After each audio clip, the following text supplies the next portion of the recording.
What's good, everybody? It's your boy Penguar here, coming at you with another discussion video today. And today the conversation is going to be under the topic of spoofing in Pokemon Go. Now, what is spoofing exactly? Well, it's just as it sounds. GPS spoofing is simply using a third-party source, typically a modded app with a joystick used to play wherever you want. Let's say you can't afford to go to Australia, catch your Kangaskhan, go to Europe, catch your Mr. Mime. Well, they use these third-party websites to simply make your phone go there, go catch yourself a Kangaskhan, go catch yourself a Mr. Mime, catch whatever regional you want to do, or you want to get that you wouldn't otherwise be able to get, and, well, catch it. Now, there's other uses people could do. You could spoof raid to raid, you could spoof mon to mon, things like that. It's not something I necessarily suggest. And I'm definitely not going to tell you how to get these materials in order to spoof if you were looking to do that yourself. But if that's something you want to do, you do you. There is a YouTuber out there that you could probably find pretty easily, and he'll tell you exactly how to do it. But I'm not going to be the person to do that here. I'm here just to talk about the idea of spoofing, why people do it. Is Niantic pushing people into spoofing more often than not, which kind of goes with my last video of raiding? Is there a reason that Niantic made it so easy to obtain certain mons, like I said, Tyranitar, Lapras, Charizard, Venusaur, Blastoise, things like that? Is there a reason that they're making it so easy to locate and find these things? Now, spoofing may not be as big of an issue where I live, or in like rural areas or specific places where there aren't just a whole lot of people, but there's still some people. It's something I see every now and then, but it's not something that's a whole huge thing. But if you live somewhere like Santa Monica, somewhere very populated, or even like I would assume Yokohama, Japan, when that event was going on, or Chicago Fest, Go Fest, if any of those places, I'm sure people that were physically there were seeing the spoofer presence to some kind of degree. Now, is spoofing a bad thing? I'm not a fan of it. I'm not an advocate. I will not accept it as a thing if somebody says that that's their main way of playing Go. If I hear the argument of handicapped players playing and spoofing because of it, and it's their only way to play, and if that's the only way to play, you know what, you do you. But at the end of the day, that's not the idea that the game was meant for. It's the idea that you were supposed to get out here, see all of these awesome things. Now, I know it's the same thing as the last video, same old thing, but it's still kind of cool to just get out, get some sun, maybe meet some people while you're out playing. It's just supposed to be a social experience. It's not supposed to be you sitting on your Game Boy playing a game. You know what I mean? It's just kind of that kind of experience. But with every single update that keeps occurring, it just seems to me like Niantic is really, they're not outright saying that it's okay to spoof, but they're making it, I seem to think, easier to spoof for people. Whereas before you might not have known exactly where a Pokemon was. Now you can just, like I said, you can just spoof over to this Tyranitar, spoof over to this raid, spoof over to this raid, and you ask, how would a person know if there's people there? Well, now there's an update that tells you exactly how many people are in the lobby before you even click your raid pass. So instead of just tapping the raid pass, you already know, oh, there's 6-7 people, so I have somewhere between a couple seconds from now and 2 minutes to quick put a raid pass in and join it.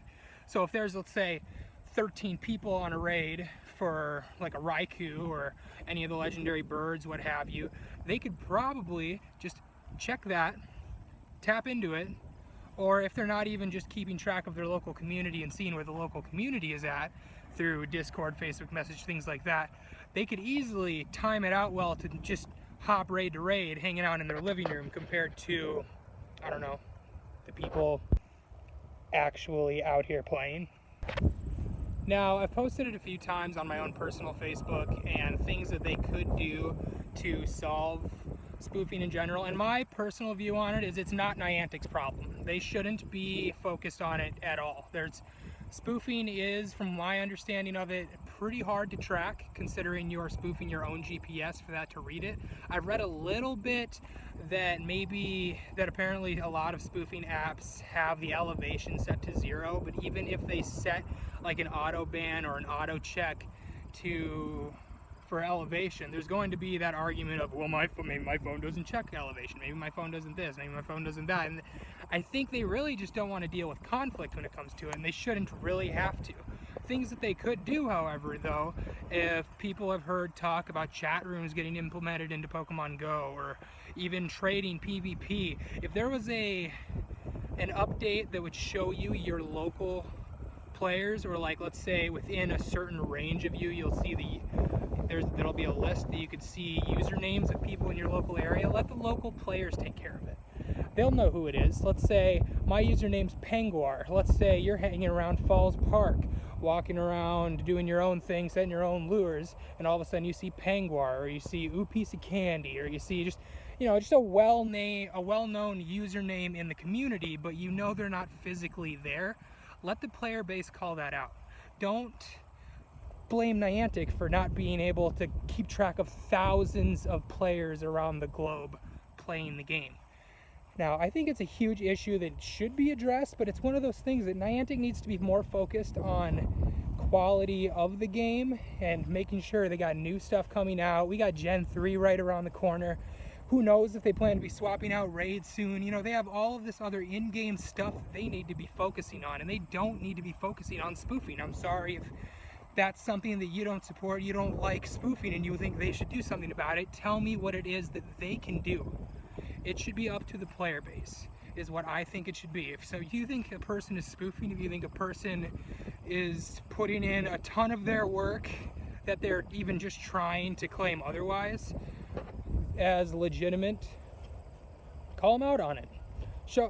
Have them prove it to them. There's a really popular player in our local base, an Instinct player, that was getting accused of spoofing way back at the beginning, and he came out and proved that he wasn't a spoofer. He actually just happens to play a lot.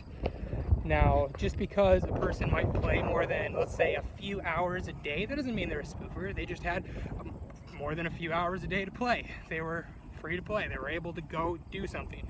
Just because you might not have the time doesn't mean that other people don't have the time. There's going to be those hardcore players that are going to dedicate their time. So unless you are there proving that somebody is out there spoofing, don't accuse somebody of spoofing. But at the same time, if we had those options, like a local chat room, something like that just showed us who was in the area, or like, let's say I'm at Falls Park, I'm setting lures, and I can see, because when I typically set lures at Falls Park in Sioux Falls, I always announce a few hours ahead of time just in case people want to show up and come walk those lures. But let's say that I announced ahead of time and you see, I don't know, maybe 2 or 3 people showed up that I can actually see, if they even showed up for that. But let's say you look at the local player base and suddenly there's like 10 to 15 players that happen to be nearby, and that's kind of questionable, especially if their names aren't going off the nearby, like they're not just driving by catching things, they're actually probably just playing there. Or at least it would let you message them directly and just ask them, what's up, what are you doing, where are you you physically here, you hanging out in the cafe, you not here, what's going on, bro? Just that kind of thing. It's like I said, it's just one of those things that really should be put in the hands of the player base. It's just something I think should happen. Don't hold PvP back or trading just because you think spoofing's an issue. Spoofing's not an issue. Like, it is an issue, but at the same time, it's not their issue. That is strictly a user experienced issue in terms, and it's not even, it's one of those things where I'm not as bothered anymore by it since the raid update, just because even legitimates don't really have to work for a lot of our mons. You still have to work for Unknown. You still have to work for, let's say, a Dragonite. There are certain things you do still have to work for because, we don't have an easy means yet. But as soon as raids change out, because let's be honest, they're going to change out eventually. It's not always going to be Tyranitar. It's not always going to be the Gen 2 second evolutions like Croconaw and Kulava and Bayleaf. We don't know when they're going to change it, but I'm sure there's going to be a point that they're going to update the raids. And that's just going to make a new set of raids too easy to get. Which, again, it's all my opinion. It depends on what you want to do in the game, what you like doing. but it just makes them too easy to get, and it just defeats the whole argument of spoofers get it easier than we do, because we get it incredibly easy, especially if you live in an urban environment where you still have maybe 50 to 100 to maybe a couple hundred active players on a day-to-day basis. But yeah, it's just one of those things that it's not as big of an issue, and that's why it's changed from calling them spoofers to calling them air support, which, you know, I'm not gonna say go spoof, but if you spoof into my raid, I'm not gonna say don't be a part of my raid. I'm going to accept the help, especially if we're sitting at, let's say, 5 or 6 people for a Raikou and I need like 1 or 2 more. If a level 30 something spoofs in, I'm going to be happy about it, but that doesn't take away from the fact that that person is cheating. It's not an ethical thing, whereas if you watch the YouTuber, the big YouTuber, again, I'm not gonna throw names out there, but he knows who he is. If you watch him, he always makes a huge deal out of people making a deal out of spoofing, and it's not a deal. Again, if you want to play it your way, play it your way. Do whatever you want, it's your game. But don't say that it's not, that it's completely ethically doing it. Yeah, people hack games. You're still a hacker, and you're still cheating. You know, whether some people are actually out here working, some people are actually out here putting in the time that it takes to get some of these things. Some people have been doing that for a long time. Now that it's easier, it seems to have become more socially accepted, which, again, it's that fine line of where do you draw the line of it. But if spoofing's for you, you can figure it out. If spoofing's not your thing, spoofing's not your thing. Don't do it. I wouldn't recommend it. You know, especially as much work as I put into my account being at level 40, it's just not worth the risk of getting your account banned. If you are legitimate, do not spoof. I would not advise it. If you're a spoofer, good job on your Game Boy experience. This is the video. This is what I got to say about it.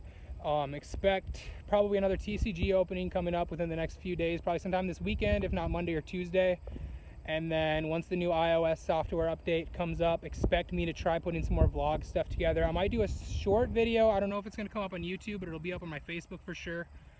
Of a little evolution. I have a few 100% that I caught off the scanner over the last couple weeks or so that I'm going to evolve on camera to kind of test editing and put vlogs together, because I want to make sure that I have an idea what I'm doing before I actually just put it up. So maybe expect that. It might be a little short, like 3-5 minute increment of just me talking and evolving EVs, but expect that coming up. If you like the video, if you have anything to say about spoofing, throw a comment down there, smack that like button, hit that subscribe button, expect some future content coming your way, and thanks for watching, everybody.